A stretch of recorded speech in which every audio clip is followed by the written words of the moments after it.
Area.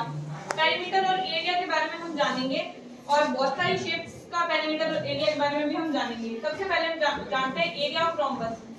Rhombus first of all area की जो rhombus का जो एरिया होता है वो b into h होता है। b is equal to base और h हाइट। जो रोम्बस होता है उसकी चारों की चारों साइड इक्वल होती है। इसका एरिया फॉर एग्जांपल देखते हैं, एरिया b into h मतलब b यहाँ पे बेस h हाइट और यहाँ पे हाइट है 2 सेंटीमीटर और बेस है 8, तो 4 into 2 8 सेंटीमीटर स्क्वायर। और जब भी हम एरिया निकालते हैं तो वहाँ पे स्क्वायर लगाना जरूरी है।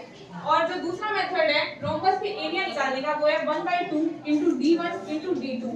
यहाँ पे जो d है वो है डायगोनल, d1 मतलब पहला डायगोनल और d2 मतलब दूसरा डायगोनल। और हमको 1/2 को पहले डायगोनल से और दूसरे डायगोनल से मल्टीप्लाई करना है।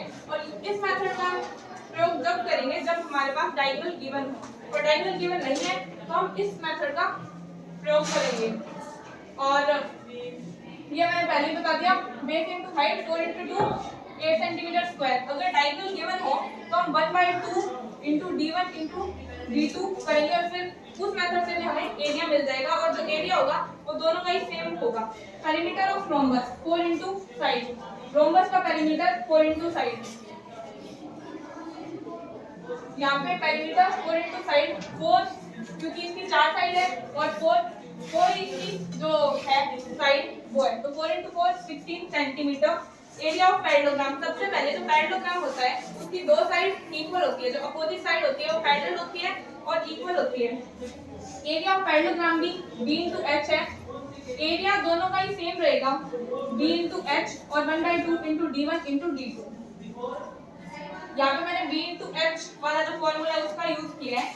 b है 6 और h है 2 सेंटीमीटर, तो 12 सेंटीमीटर स्क्वायर इसका आंसर आएगा। और perimeter 2 into l plus b, तो 2 into l है यहाँ पे 6 और b है 3, तो 2 into 9 18 centimetre. Square side into side, जो स्क्वायर का जो एरिया होता है वो होता है साइड इनटू साइड। मतलब अगर इसकी एक साइड 4 है, इसकी चारों की चारों जो साइड होती है वो इक्वल होती है, तो एक 4 है तो दूसरी भी 4 ही होगी, तो हम साइड इनटू साइड करेंगे। मतलब 4 हुई, 4 से मल्टीप्लाई करेंगे तो 4 4 जा 16 centimetre square. Perimeter of square 4 into side, 4 into side, तो perimeter of square 4 into side. 4 में तो हम ऐसे मल्टीप्लाई करेंगे और 4 ही इसकी एक साइड है तो 16 सेंटीमीटर आएगा।